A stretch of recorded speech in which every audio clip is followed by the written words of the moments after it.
All right, welcome everybody. Welcome to Arsenal Fan Circle here. Listen, I put pause on this music here. Welcome to Arsenal Fan Circle.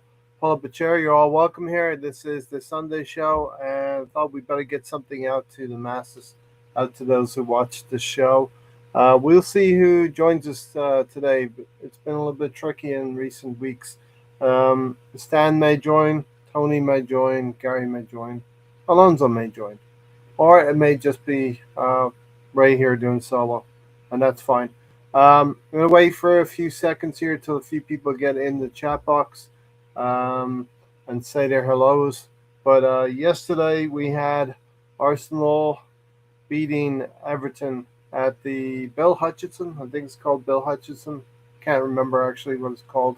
It's a strange sounding stadium name, but the old Goodison Park, Everton, and it was a game in which if you feel you could support the case of Arsenal struggling to win games comprehensively, you'd be verified. You'd be you know your thought process would be confirmed. Or if you thought that Arsenal have a lot of control in games and the goals just didn't come, you'd also feel good about that point of view as well. So it's a tricky one, right? Arsenal go into the lead after about 23 minutes when there's a clear handball from, I think it was O'Brien. The most obvious handball, the most obvious penalty that you're ever going to come across and ever going to see. Stonewall penalty, any of those things that you want to um, account for, any of those things you want to call um, as being a very very obvious penalty. Very difficult to disclaim it in any way, shape, or form. And want to welcome BX Gunner for joining us today. BX in the house. Don't have to comment there. Greetings, Ray, and welcome everyone. Yeah, listen, as we get the show warmed up here a little bit, it'll be a quick show, but I'm thinking with Christmas coming up on Thursday, there won't be a Thursday night forum, so now is your chance to get a little bit of Arsenal fan circle in your life right now and get some comments going.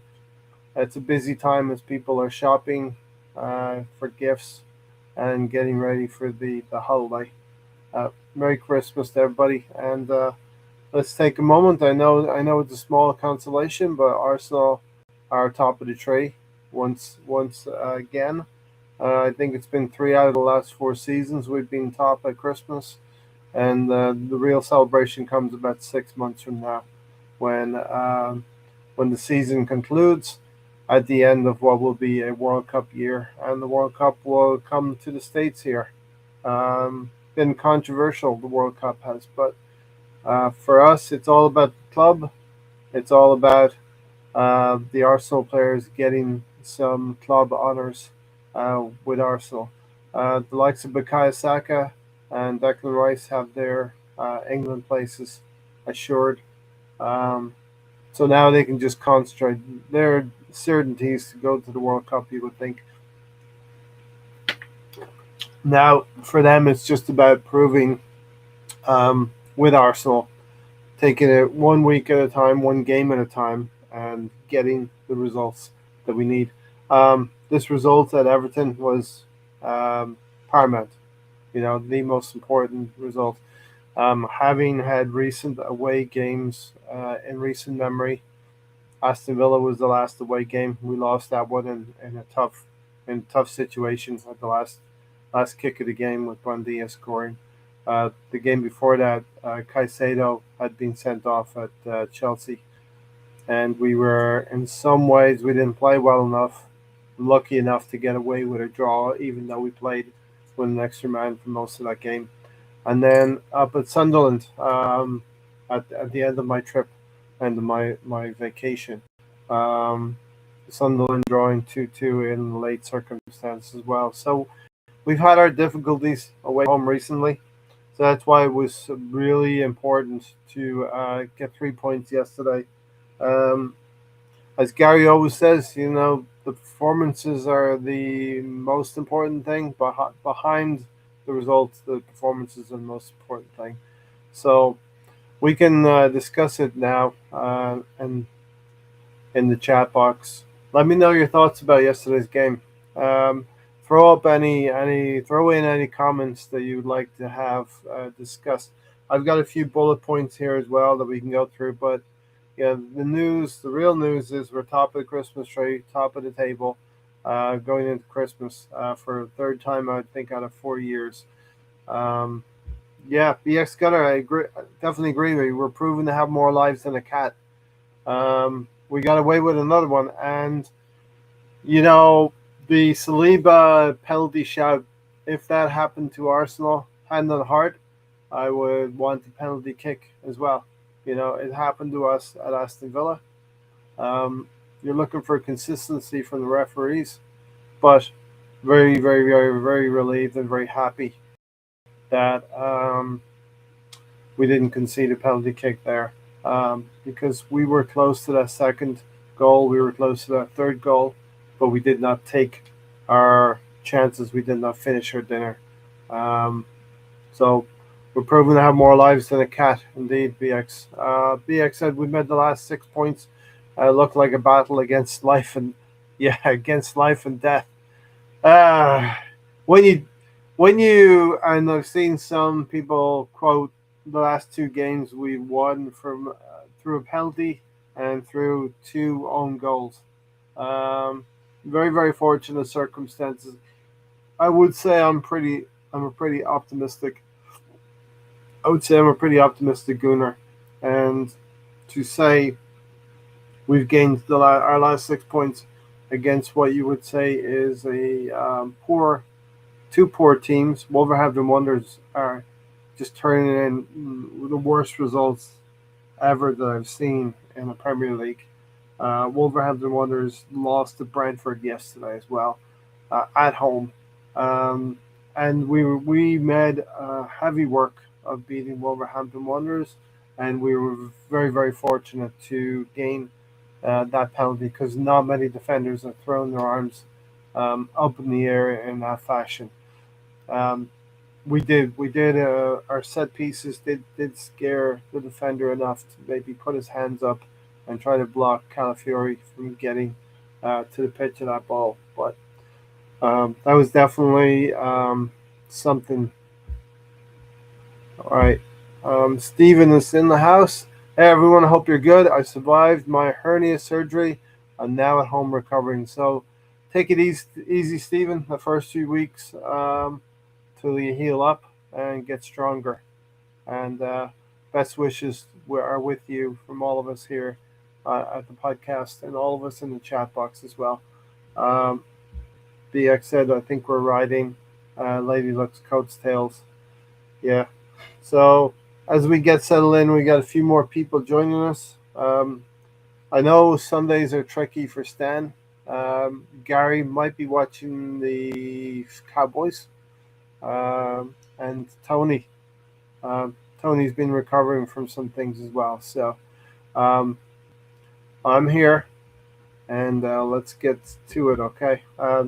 So what we're gonna need is a strong second half of the season. It's definitely going to be required.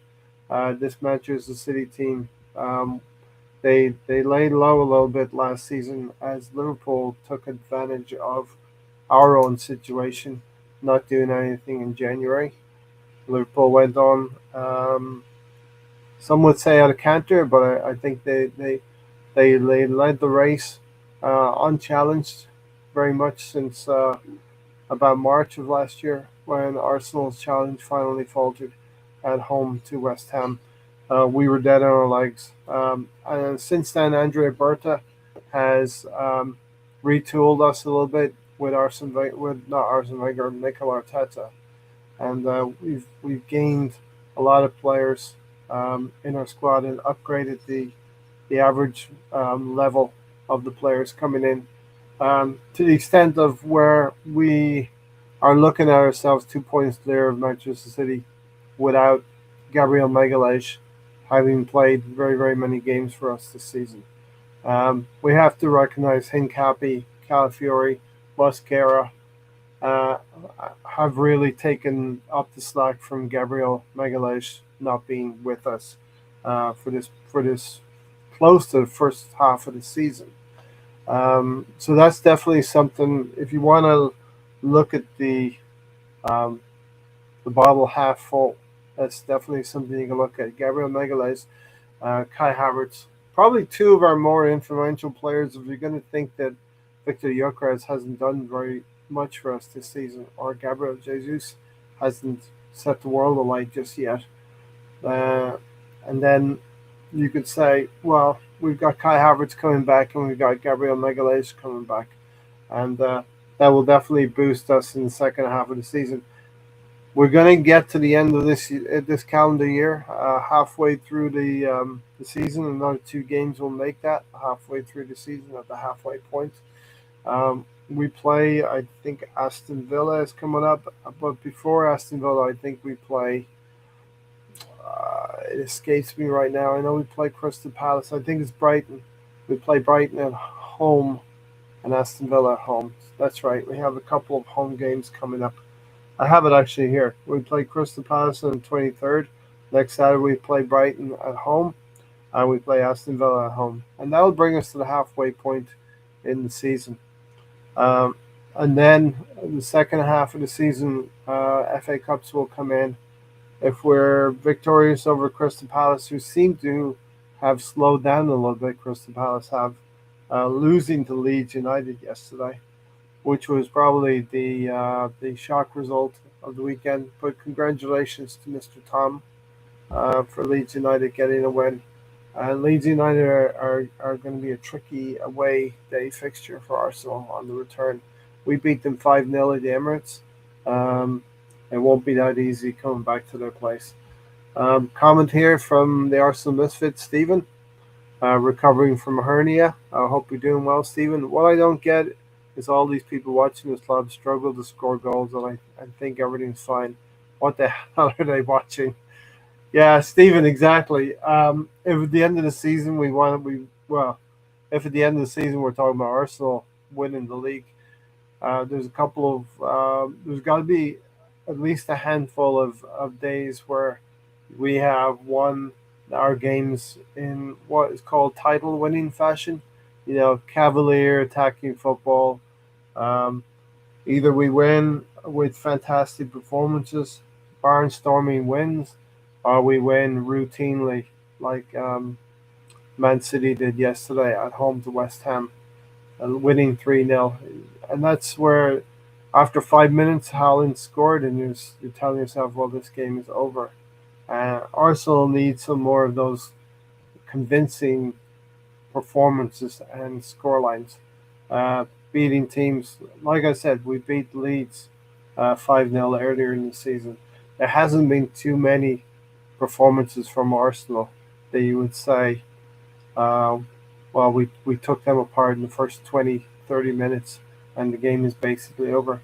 What Arsenal basically need, you're right, Stephen, we need to be winning games 2-0 by halftime and then managing the second half quite convincingly and quite easily. That hasn't happened yet. As referenced by me though, like with the hopeful part is we are going through an injury, not exactly an injury crisis, but an injury inconvenience. Let's say that much. With the players that we are missing, Kai Havertz hasn't kicked the ball yet this season. Um, and Gabriel Magalhaes hasn't had many minutes. He probably played one or two games before Mosquera came in the third game at Anfield. It took us through a couple of months. Now Mosquera has been injured. So we're expecting to have those players come back, Mosquera come back. Um, but injuries play a part in every club season. So we'll see what happens. But yeah, the people watching the club struggle to score goals and think everything's fine. What the hell are they watching? The part about that, Stephen, is that yesterday's result. Would we have felt better if Leandro Trossard scored that goal? A fantastic opportunity engineered by Odegaard and Rice to set up Leandro Trossard. And you're just wanting Leandro Trossard to phase that curl up ball into the top right hand corner and miss the post and just sneak inside. Um, and then you would feel a lot more secure by yesterday after about 16. That was about 63 minutes, I think, when Trossard had that opportunity to score 2-0. And he's probably our best finisher at the club, Leandro Trossard. We've talked about this a number of times. He's probably our best finisher. Steven said our top scorer has 5 goals. Harlan has 19. That's 4 times more. I'd be happy with someone at 10 goals right now. Arteta has destroyed every offensive player at this club. Proof is the stats. But I also saw somewhere today that um, we're third in the XG um, stats for the Premier League. And I know XG doesn't score goals, but it's expected goals, and we haven't been probably taking the chances that we've been generating. Yesterday's game versus Everton, um, we are our expected goals from yesterday was just over two at 2.21, something like that. So our expected goals tells us we should have scored 2 goals yesterday. And Everton's was, although they threatened us and Everton kind of lived on our nerves a little bit, Arsenal fans' nerves. They really didn't generate very, very much against us, and they had an expected goals of point two or something like that. So very, very low. Unfortunately, for us Arsenal fans, Mikel Arteta puts a lot of faith in the stability of the team and the structure of the team and the control. So the bigger thing is the control of games. We play with a tighter framework, I believe, uh, within our players. Um, so you're going to see Liverpool maybe and Man City play a little bit more open and cavalier. Well, I haven't looked at the goals against for Man City, but I think they would have conceded more goals than Arsenal right now. Let me just take a look at that. Actually, that'd be quite interesting to take a look at that. So I'm looking at the stats right now. Yeah, goals against Man City have 16 goals against, and we only have 10 goals against. So those are the kind of things that Mikel Arteta values. Um, Man City have scored 41 goals in the 17 games, and we have scored 31. So there's a difference in 10 goals scored, and a difference of 4 goals, 6 goals scored against. The goal difference for Man City is 25, and the goal difference for us is 21. Listen, I would like to have it. I would like us to be more cavalier. I would like us to be a bit more attack minded. Uh, right, the fact that we are only getting 2 or 3 chances a game says everything. We're pathetic in attack. As for XG stats, pure crap. That means nothing at the end of the game. I agree with you. I'm not really an XG merchant either, but it does tell the story of a game, right? So we know that we should have scored possibly 2 goals if Trossard takes that chance. If Zubamendi's shot goes in, and both of those hit the same upright, the same piece of woodwork. Um, we know that if they go in, then Arsenal wins 2-0 or 3-0 at Everton. And our mindsets are different then, right? Because of the scoreline. And we may also remember, okay, I want to also emphasize, I think that our performance was pretty decent in the second half. We didn't look good. We didn't look very good in the first half, but I thought we moved the ball with purpose in the second half. Very, very threatening passages of play through Bukayo Saka on the right hand side. But Odegaard, Rice, and Trossard, those are the 3 players for me who were outstanding on the day. And Declan Rice, he really, on the the uh, the eye test. Declan Rice really passes the eye test for me because he's really visible. His running style, his ability to break up play, it's really something visible. And I thought Trossard had an excellent game as well. Gary, thanks for joining in. Hello, hello. Hope you're doing well, Gary. Um, Drop in a comment if you wish. Let me know what your thoughts were on the game. Um, but yeah, I think Rice's ability to get around the field and to really impact this team, 105 million, very very well spent, um, and we're seeing the benefits of that. BX Gunner says Arteta has zero affinity for any Mavericks or Chaos Agents. He's crippled our creativity and fearlessness and adopted a robotic approach. So, some of those words I feel BX are a little bit harsh. The sentiment behind your words are correct in a way because Arteta wants a team to work as one, right? We got to be one complete body, one complete entity. Um, so Mavericks or Chaos Agents, I don't think he's against Mavericks or Chaos Agents as long as they are within the framework of a team environment. Um, a Maverick Yogres could be a Maverick or a Chaos Agent. He's crippled our creativity and fearlessness and adopted a robotic approach. I think that the Arsenal team has no fear. I believe this Arsenal team has no fear now. You know, we can go to stadiums. We have gone to stadiums this season alone and shown what we can do. There's numerous away fixtures here that I've mentioned before. Listen, Anfield wasn't the best performance in the world. Um, this team, these players could have easily got the draw. That was a real 50-50 game, but Stamford Bridge, I thought we shaded it there. Should have done better, conceded a goal, but then we win at Old Trafford, then not a very good game. We win at Newcastle, which is a big game. We did lose at Villa Park. I thought we were good enough for a draw there at least, and we've gone to numerous away venues and won some games as well. So when you think about the second half of the season and you think about some of the away fixtures that we've already visited that we've been to, I think it augurs well for the turn of the year. We're going to get Liverpool coming to our place.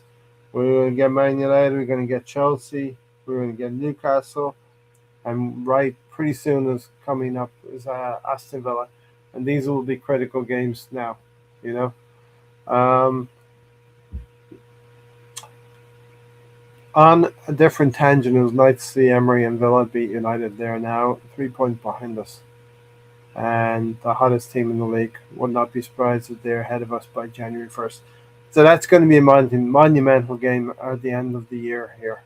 Um, when Aston Villa come to the Emirates in what 9 or 10 days from now, that's going to be a huge game. Um, Tuesday 8:15 uh, London time, Aston Villa come to the Emirates, and we need to be ready for them. And it's a must-win game, as is Brighton next Saturday as well. But yeah, I mean, for me, United have always been the enemy because I've been through the rivalry between Arsene Wenger and Alex Ferguson. It was a real rivalry between an excellent couple of excellent Arsenal teams, Patrick Vieira amongst them, Thierry Henry amongst them, Dennis Bergkamp. The list goes on and on against Roy Keane and the Manchester United teams. So I will always like to see United uh, be put down um, in their place. Aston Villa, they are not invincible, and Matty Cash made it big big mistake today. All right, let's go back a little bit here.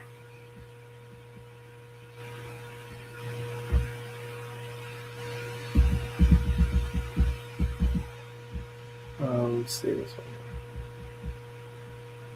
All right. No reason Nani or Eze should be benched. I mean, they were unused substitutes, right? Um, and yes, I would like to see Eze. I think he's a hell of a player. Um, Nani Madueke also. I think some of the substitutions. Um, Mikel Arteta seems to be favouring Gabriel Jesus coming back for cameos, coming into the game for cameos. Um, and maybe, just to switch something up in attack as well, to be a little bit more prolific and up our goal scoring as well. Winning just 2-1 against Wolverhampton Wanderers and 1-0 against Everton. It's not great reading, to be honest. Our attack is set up with one or both hands tied behind our backs. Yeah, but we're the counterpoint to that, BX, is that we all remember Unai Emery when he was with Arsenal. We would invite 20, 25 shots on goal. We're not getting any of that now. It's almost, yeah. I mean, it's robotic. Man City in their heyday were robotic as well. And I think we'll all be happy in a way if the silverware comes in next May, even next February when the Carabao Cup comes.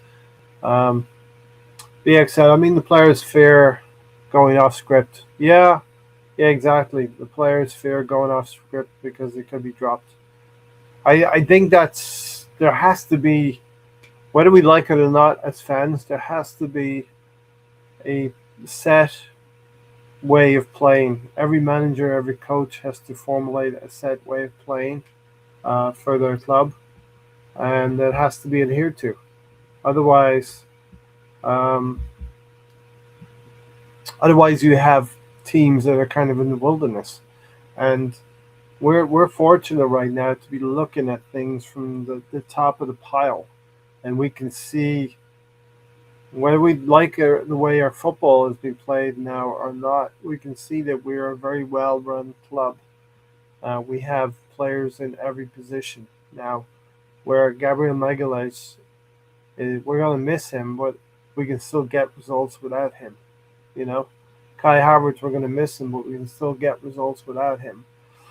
And we're looking down at teams like even at Chelsea, who struggled yesterday at Newcastle, struggled to get a draw at the end of the day. They were 2-0 down. They had to come back in the second half. They're not the best run club. Manchester United, Liverpool, you see what's happening with Liverpool right now. Liverpool fans debated whether they would like to have Ruben Amorim or Arne Slot. Some of them might feel Amorim's a better manager now than Arne Slot. So, yes, going off script, but you have to have a way of playing, a style of play, and you have to be able to work within that framework. We all look at players like Eze when he was at Crystal Palace and wonder at his individual play. We all look at players like Semenyo at Bournemouth and wonder why we can't have that in our team. The reason being is Semenyo, whatever team he goes to, if he goes to Man City, he has to play to a certain way as well. Pep Guardiola called out Cherky recently for a Rabona, and he said Messi never did that. So even Pep Guardiola will demand a certain way of playing. Arne Slot is doing something similar with Liverpool as well. That's not quite working out for them. So you can't always go off script. BX football, modern football, unfortunately, is not about individualism anymore. We used to have Rocky Rocastle. We used to have Michael Thomas, even Merson, Paul Merson, players like that, Paul Marwood, and Anders Limpar, Thomas Rosicky, all these players, they played, you could see their flair. And maybe that's what we want. We want Arteta just to allow their flair to come through. But we just saw it with Eze in the North London derby as well. So I think there is a place within this Arsenal team to show your flair, to show your skill sets, and we do it every week with Bukayo Saka. Now, I think we're coming to a point in the season where the sluice gates are just going to open up, and we're going to start scoring goals. But we just don't. We as fans just don't see it right now. But we're saying all this being that we're top of the league, 2 points clear of Manchester City. Manchester City, who put us under a little bit of pressure with a facile win over West Ham yesterday, 3-0. And us Arsenal, having to go to Everton uh, and play Jack Grealish and his crew and get a win. Most important thing is the 3 points. Um, we want goals, we want performances. I think in a title winning team, as I said earlier, you have to have six, seven, eight fixtures that you remember. Was Cavalier a title? You got that title winning look about you, where you crucify a team 3-0, 4-0, and you go home. The fans are almost going home at halftime because they know the result, right? Oh, Steven said, oh, by the way, Emery spent about 650 million less than Arteta and had two fewer seasons to whip his club into a contender. Well, we've been contending for 3 or 4 years. I know we don't like the fact that we've come second for 3 or 4 seasons, but we've been contending longer than Aston Villa have. And I would probably put this to you, Stephen, that will be this Arsenal team will be at the head of affairs more for a longer period of time than Aston Villa will.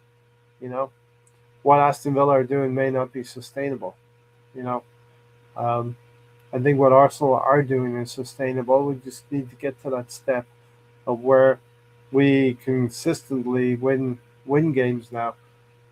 Man City have had a run of fixtures that have been pretty kind to them.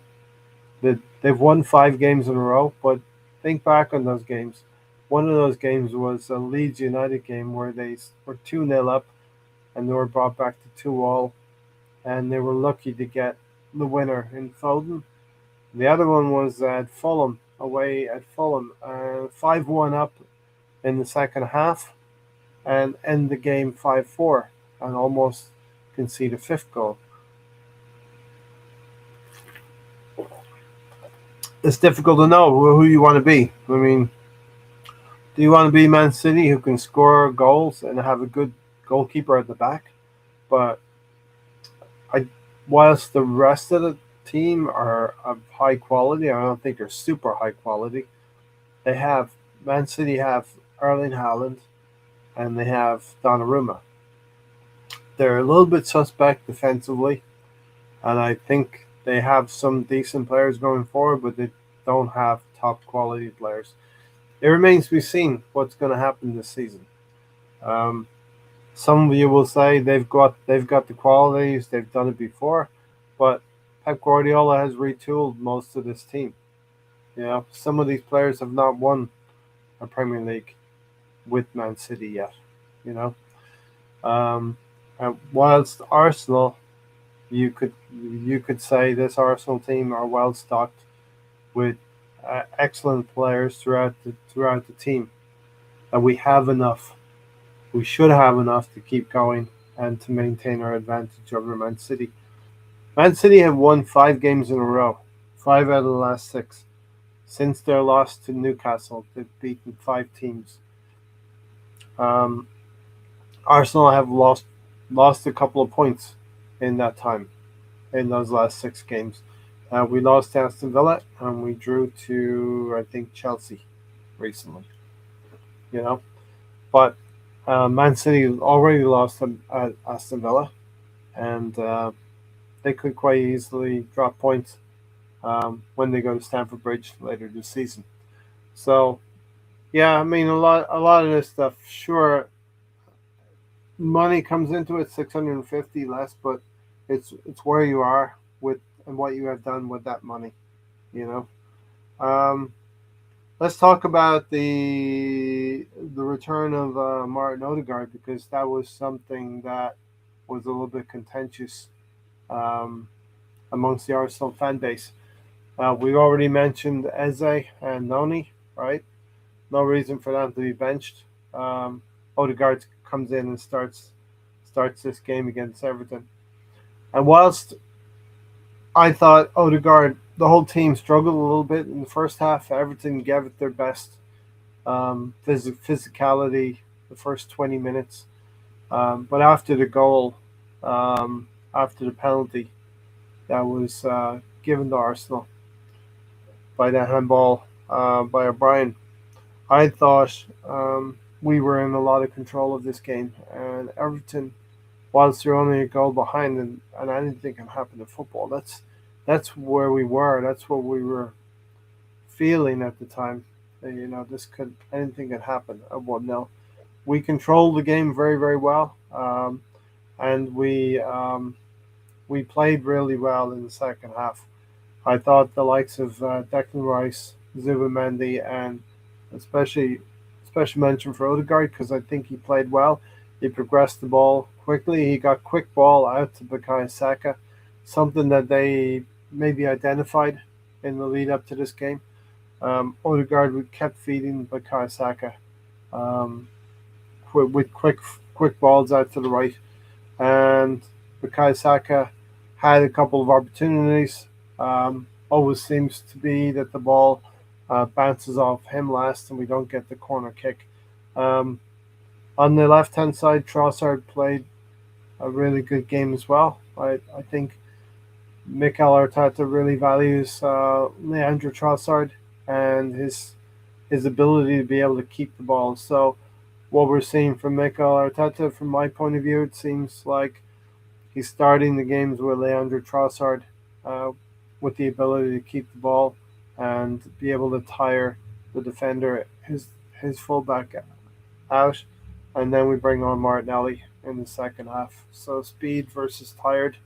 Um, we hope for that advantage to happen, and Martinelli also troubled the fullback on occasions as well. Like I said earlier, Declan Rice was immense. Always felt the carryover of what Declan Rice had said um, to the team, what we think Declan Rice had said to the team on last Saturday when we were lucky to beat Wolverhampton Wanderers. Declan Rice was not very happy. A couple of occasions, Declan Rice was not enthusiastic about Calafiori losing the ball. And I thought Calafiori, whilst he was very, very good, he took some risks at the back and in midfield when he inverted into midfield. But Declan Rice wanted to, give him a word or two during the game about being better. Holding each other accountable, which I think is important at the end of the day. Um, what else do we have? Man City. Yeah, here's the thing. Talking about Man City, they beat Fulham 5-4, and they beat Leeds 3-2 in this run of 5 games. That's 2 games out of the 5 that they could have dropped points in. We're asking ourselves, we're asking a lot of things about Arsenal, but can we ask the question of Man City? Is are they unsustainable? What they're doing, is that sustainable? You know, um, conceding goals at the back as well.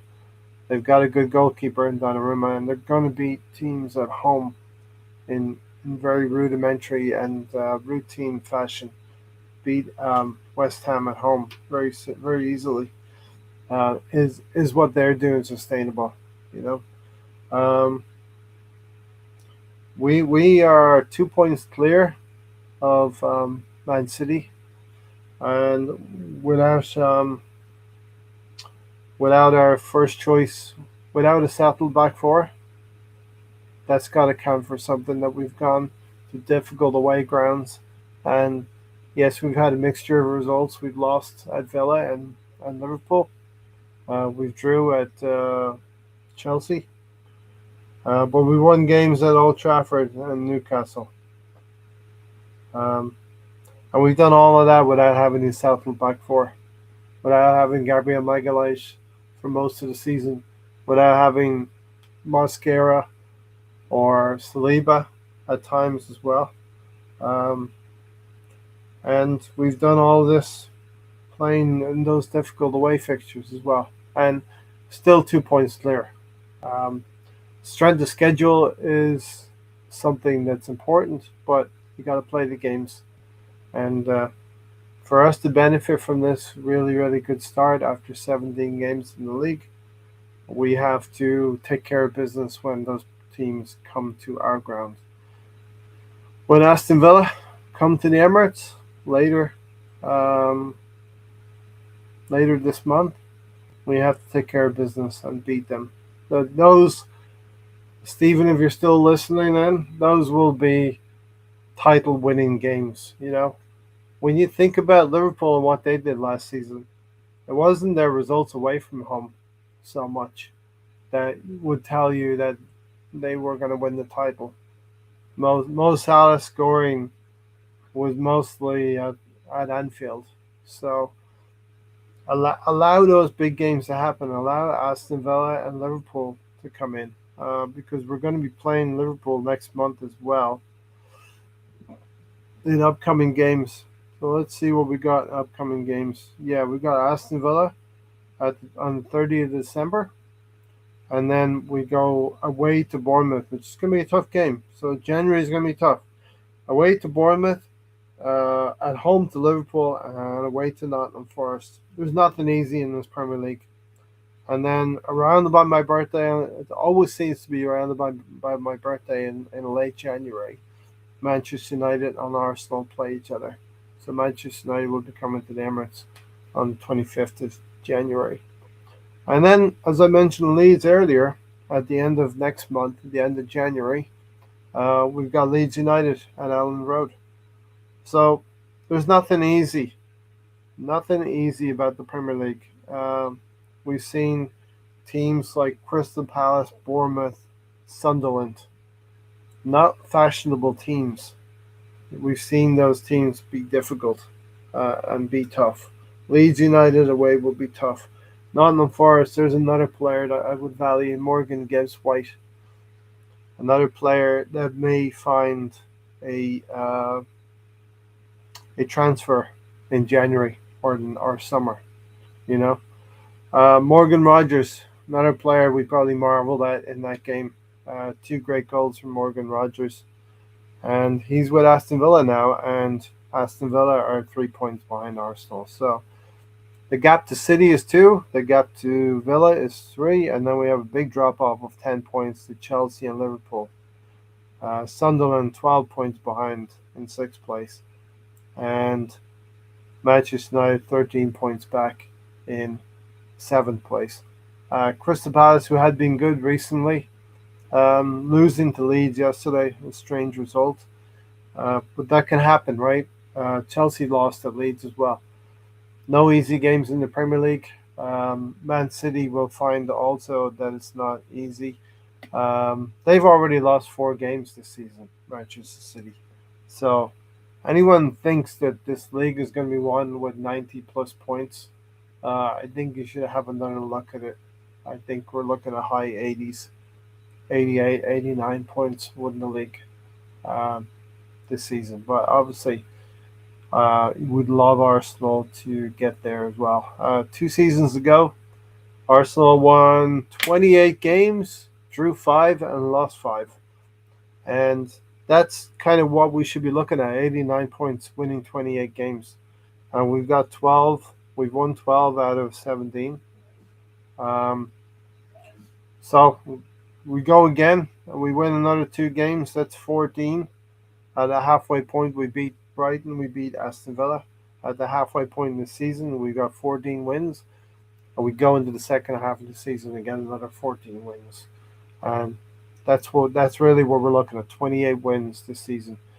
A lot of those wins can come from teams like West Ham, the lower echelon teams from the bottom half of the table. That's your bread and butter. That's your bread and butter. And Arsenal have a lot of away games coming. There, we play Wolves away from home. Um, think we play Forest and Leeds United away from home. Fulham at home. We play Bournemouth. Bournemouth are struggling a little bit, and some of these teams that did well last season, such as Bournemouth, they've had to rejig their teams this coming season. We took Kepa, and the likes of Kirk has moved on. Semenya will probably move on in the January window as well.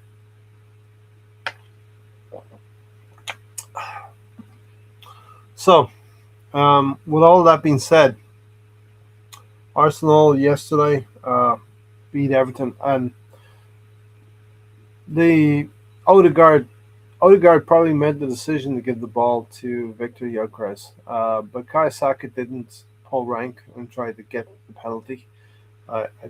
Much like we did with Kai Havertz, Odegaard gave the ball to Gyökeres, and I was quite confident. I have to say, I was quite confident that Victor Gyökeres would step up and score that penalty. His record at his previous club was amazing, taking penalties, and it's an important part of the game, and it's something that we will come to probably later in the season. There will be situations in the Champions League or in the FA Cup. The penalties will need to be taken, and to have players such as Odegaard, Saka, Rice, Gyökeres, Trossard. We have some good penalty takers. I would think Zubimendi would be a good penalty taker as well. Even if you get down to the likes of Calafiori, Timber, and White, I think they would be good penalty takers as well. So we have a lot of good penalty takers in our team. Um,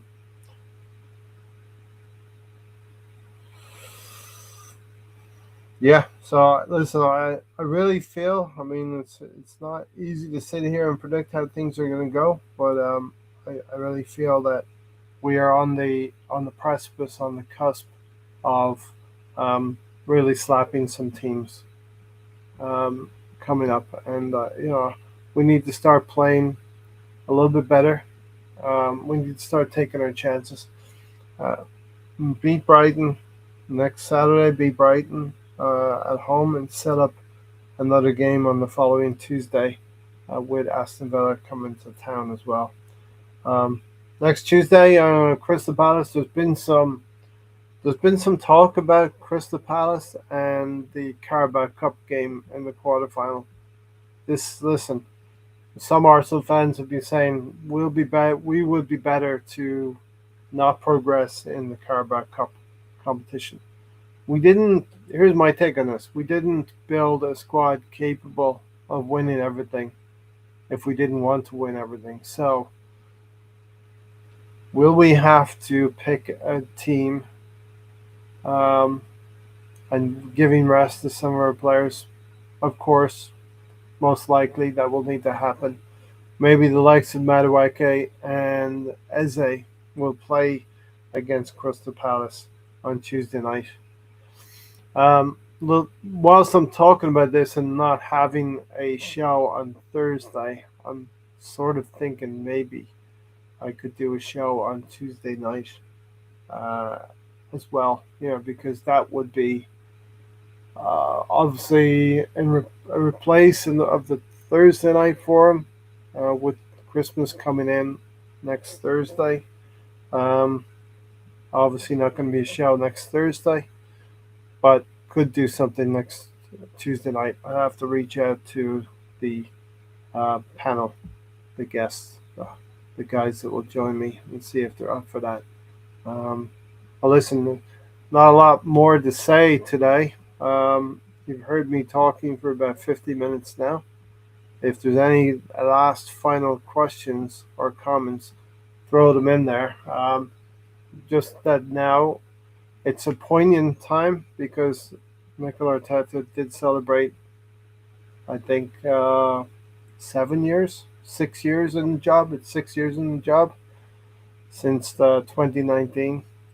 He did celebrate that just past with Everton, and the connections to Everton is something that is dear to his heart. Um, also begs the question and reiterates the point that this team is ready to win trophies, and that has to be the number one priority this season under Mikel Arteta, having had uh, the best squad that he's ever had to work with Arsenal. A lot of work has been done in the 6 years under Mikel, and that work has to be realized by um, finish finishing. Um, here we go. There's a few more comments in here. Um, BX is so right. The players are scared to death and be forced to play a style that, as he said, handcuffs them. Our tactics suck. Um, if this team doesn't sort out some top goal scoring, we won't win anything. We need an elite goal threat. I don't give a crap about Flair. I want the manager to set his tactics with the players we have. Right now, we have five forwards and midfielders all being round pegs in round holes. They have a lot more than two players. They have a lot more than two top players, right?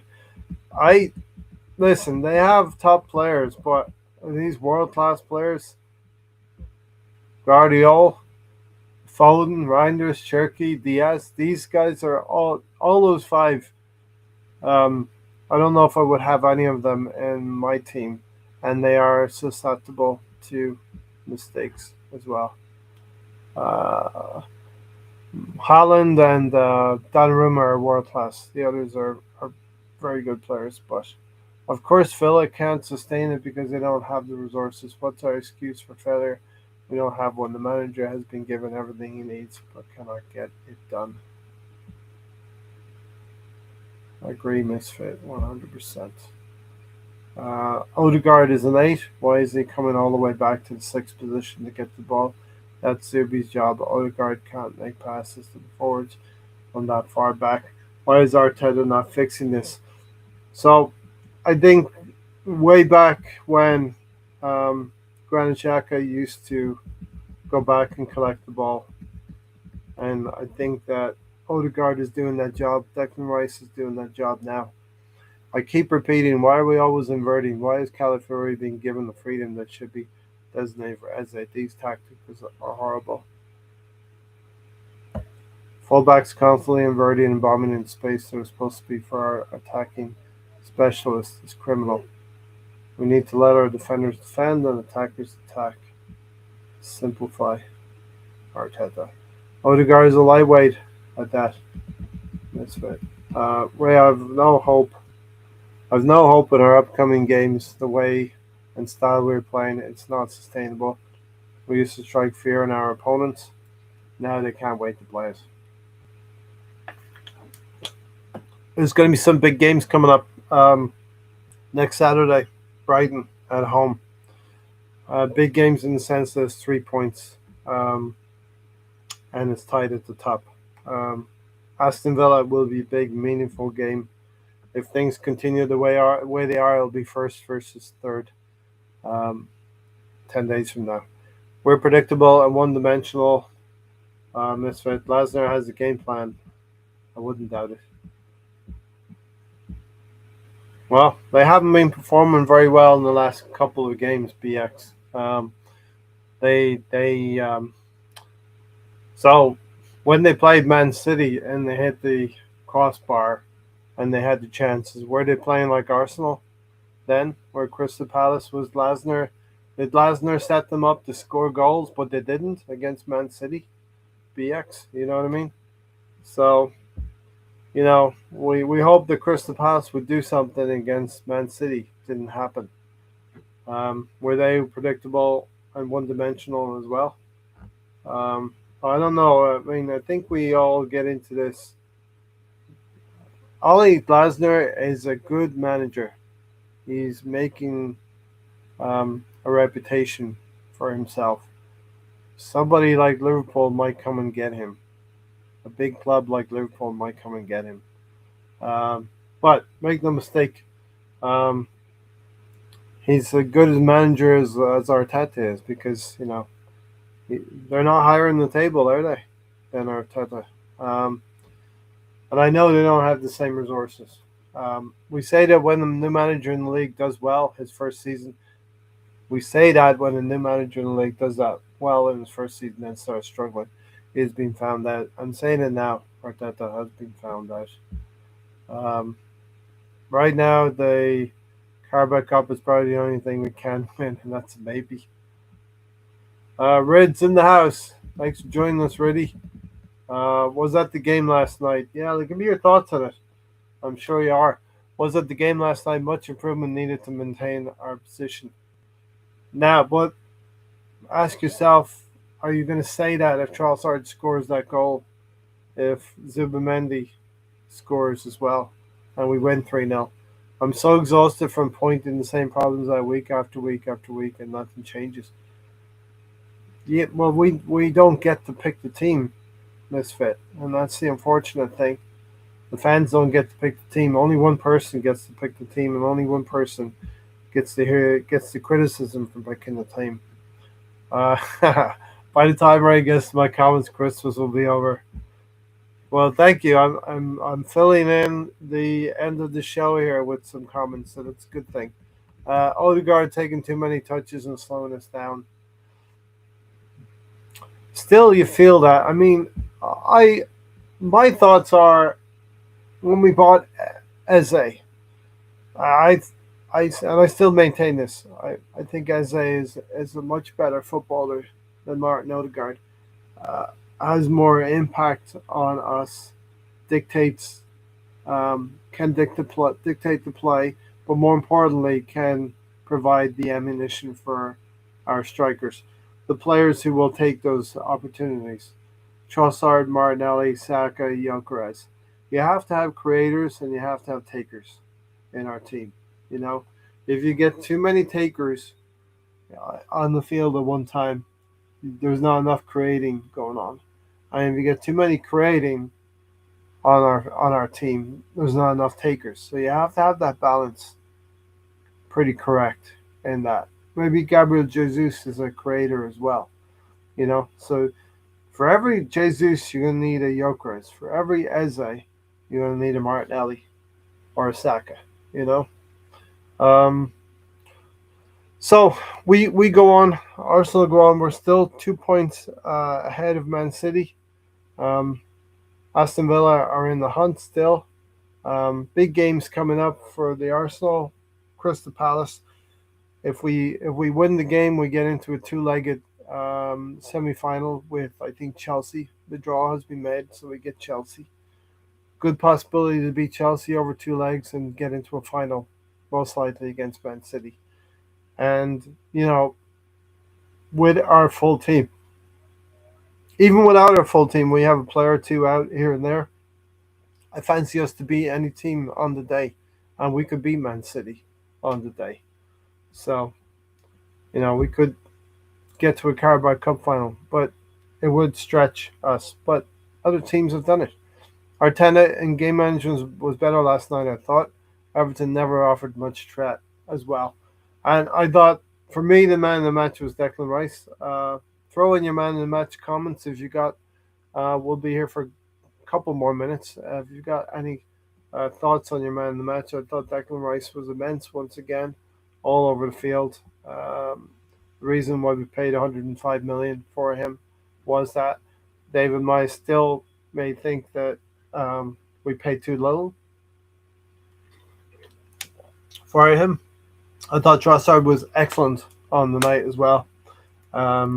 Really, really caused problems. And him, Odegaard, and Rice controlled the midfield. Yes, it's Everton, and yes, they are mid-table, and yes, we should be beating teams in much more commanding manners and fashion. But man, in this race that we're in with Man City, there will be games where Man City win 1-0 with gaining a penalty that is questionable as well. So listen, we'll leave it there. Timber was my man of the match last night. He has the same legs as Rice. Yeah, he was up and down the field a lot. I thought that he overran the ball one time in midfield and got caught. The player coming back behind him, but Timber was very, very good as well. You can't create anything when every opponent knows where your attackers will be on the pitch at all times because they're so micromanaged and scared to death of being dropped if they stray. You know, we do we it's fair point. We have to find ways to overcome that. Thanks everybody for joining me tonight, this evening. We also might have got a bit lucky with that penalty appeal against Beto from Saliba's challenge. Definitely, I recognized that earlier in the podcast, Rids, that one of those things that if it had happened to an Arsenal player, because it has happened to Arsenal players over the years, thinking of Aston Villa away from home a couple of seasons ago, and Crystal Palace when Saka's leg was almost snapped in two from a kick from MacArthur, I think it was. Uh, you would want those penalties given against you. Lucky the referee was kind of in um, in the right frame of mind and didn't give it. I know I'm contradicting myself, but that's what you do as a football fan. You contradict yourself, and you hope that you can get away with 3 points at the end of the day. We weren't able to score enough goals. Could have had Trossard goal. Could have had a Zubimendi goal. Well, listen, I think we'll do the Thursday night forum if at all possible. We'll do that on Tuesday night. So stay tuned for that. We'll be able to talk about the Crystal Palace game that night, and we go from there. We move. That's all you can do. Um, would like to be talking about a uh, fantastic performance from the Arsenal, but didn't happen today. Um, the results, the teams behind us keep winning, so we have to keep winning. Yeah. And Red says, have a wonderful Christmas, everyone. Hope everybody enjoys and enjoy the food in moderation, right? Enjoy the food in moderation. You're supposed to probably put a pound or two on, but that's all, just a pound or two. And then you can make your New Year's resolutions. But hopefully, we get to speak to all of you on a podcast before Christmas starts for Tuesday. We'll be reviewing the Crystal Palace game. We want to win every game, as Gary says. We want to win every game. Thanks for watching, all of you. Stephen, keep on recuperating. Riddy, thanks for joining. BX Gunner, good to have you here as always. We wait for the Arsenal to come to life and start scoring bags full of goals and having some title-winning performances, because that's what you need if you're going to win the title. If you're going to win the title, you have to have some title-winning performances. Take care, everyone. Hope you have a great rest of your Sunday. We'll talk to you soon.